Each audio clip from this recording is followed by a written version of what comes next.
Terima kasih pemirsa, Anda masih menyaksikan Kominfo Newsroom. Kita ke informasi selanjutnya.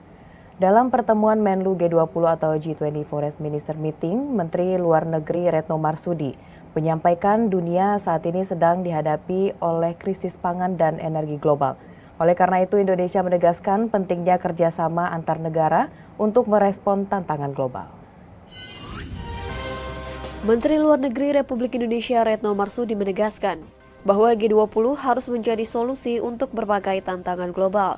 Sebab G20 dapat menjadi relevan dan bermanfaat bagi dunia, tidak hanya bagi para anggota. Menteri Luar Negeri Retno Marsudi dalam menyampaikan pidato pembukaan pertemuan Menlu G20 atau G20 Foreign Minister Meeting atau FMM menyebutkan bahwa masalah yang dihadapi dunia saat ini antara lain krisis pangan dan energi yang dipicu perang di Ukraina serta pandemi COVID-19 yang belum juga usai. Dengan pertumbuhan global diproyeksikan melambat menjadi 2,9% pada 2022 dan inflasi mencapai 8,7% untuk negara berkembang. Karena itu, Indonesia sebagai Presiden G20 memilih mengangkat isu multilateralisme dalam FMM guna menegaskan pentingnya kerjasama antar negara untuk merespon tantangan global. Semua negara memiliki tanggung jawab untuk menjaga dan mewujudkan multilateralisme, di mana semua negara berdiri di atas pijakan yang sama dan diberlakukan sama.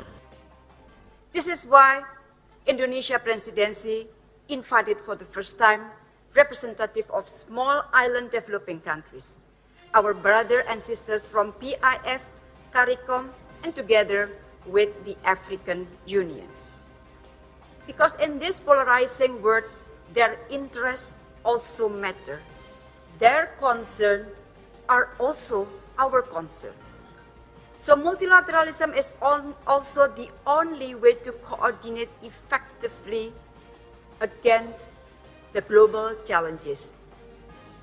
Therefore, let's try to do our best.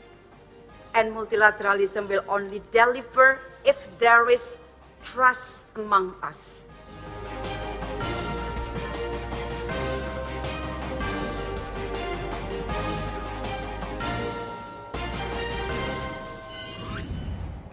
Pemirsa, melalui Forum Education Working Group G20, Indonesia mengajak negara lain untuk mengoptimalkan pembelajaran tatap muka. Sejalan dengan itu, Han Xiaozang mengatakan pembelajaran tatap muka memang sangat penting dalam proses pembelajaran siswa.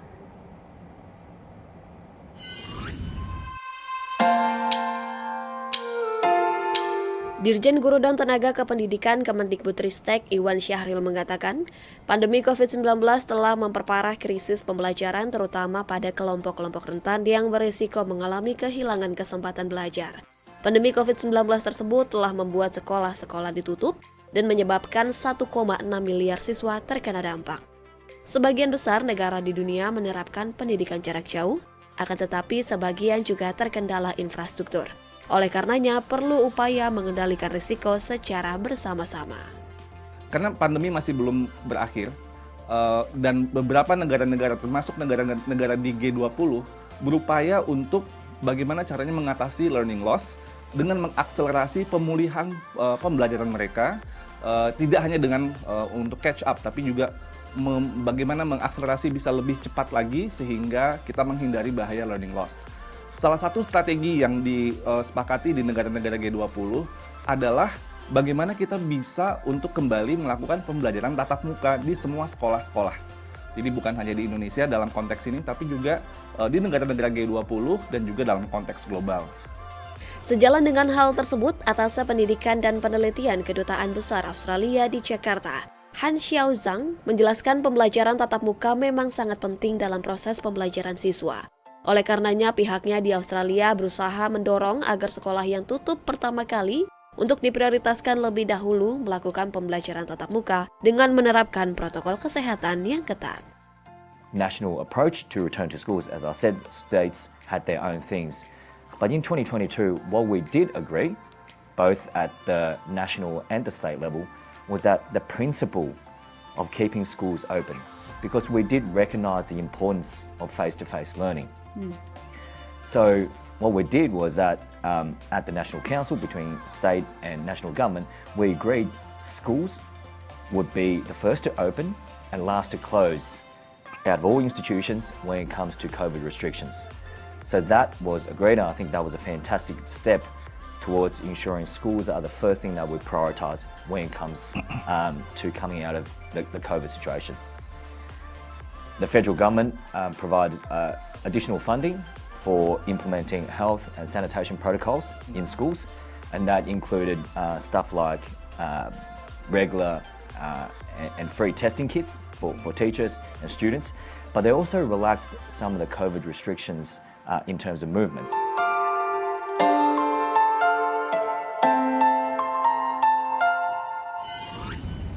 Ketua Kelompok Kerja Anti Korupsi Muhammad Hadiana bersama delegasi G20 dari 19 negara dan Uni Eropa telah menyepakati draft akhir dokumen kebijakan berisi prinsip-prinsip penguatan peran audit dalam pemberantasan korupsi. Tercapainya kesepakatan itu merupakan keberhasilan bagi delegasi Indonesia yang memimpin ACWG kedua pada 5 sampai dengan 8 Juli 2022 di Bali.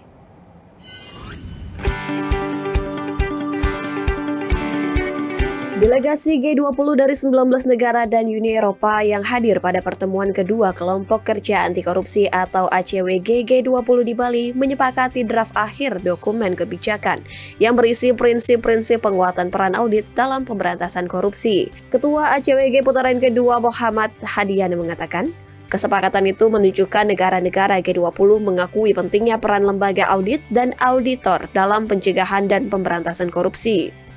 Alhamdulillah atas kerjasama yang sangat baik antara KPK dengan Kementerian Luar Negeri, Indonesia berhasil menggolkan outcome document berupa high level principle mengenai penguatan peran audit dalam pemberantasan korupsi.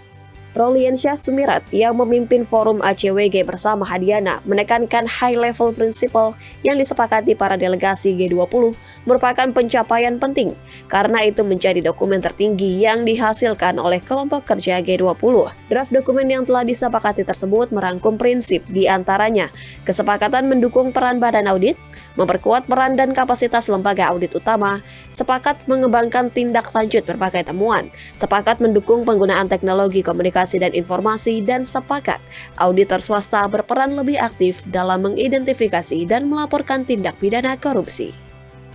Saya harus tekankan bahwa high level principle ini sangat penting karena ini merupakan bentuk dari bentuk tertinggi dari outcome dokumen yang biasa dihasilkan oleh working group di G20. Kenapa saya sampaikan ini penting? Karena ini highest form, itu karena memang disebutin juga high level principle. Jadi ini adalah prinsip-prinsip yang disepakati akan more or less menjadi panduan pedoman bersama, pegangan bersama semua negara G20 dan disepakati pada tingkat leaders, pada tingkat pimpinan tertinggi dari seluruh negara G20. Jadi ini sebuah capaian yang besar dan dokumen yang sangat penting dan akan menjadi rujukan bagi berbagai macam dokumen serupa di masa datang di berbagai forum internasional lainnya.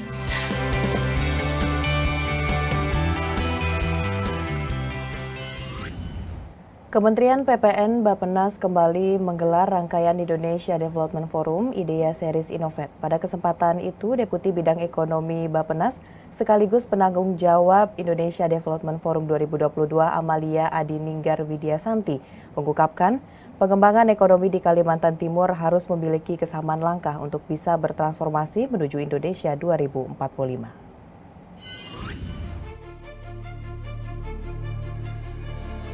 Indonesia Development Forum 2022 yang digelar oleh Kementerian PPN Bappenas, selain untuk menampung aspirasi masyarakat terkait pembangunan industri Indonesia, juga memiliki peran penting kolaborasi antar pelaku pembangunan untuk bersama-sama mewujudkan pembangunan Indonesia yang inklusif, adil, maju, dan berkelanjutan.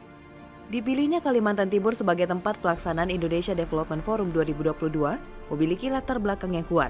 Salah satunya setelah pemerintah Indonesia resmi menetapkan rencana pemindahan Ibu Kota Nusantara ke Kalimantan Timur. Ibu Kota Nusantara tidak hanya sebagai kota administratif, tetapi IKN juga akan dijadikan sebagai mesin penggerak perekonomian di kawasan timur Indonesia, serta menjadi sumber pertumbuhan ekonomi Indonesia masa depan.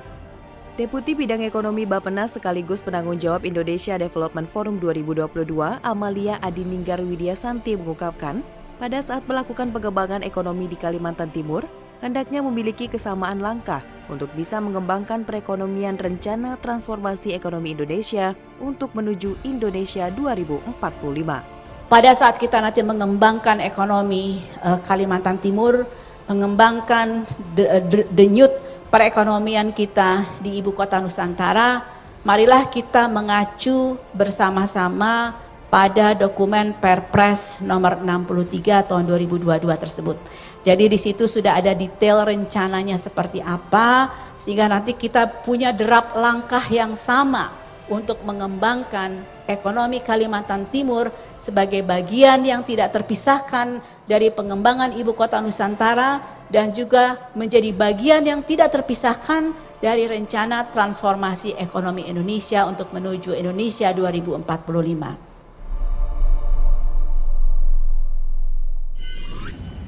Pemirsa, usai jeda kami akan kembali dengan informasi mengenai pengendalian lalu lintas hewan rentan PMK jelang Idul Adha. Sesaat lagi.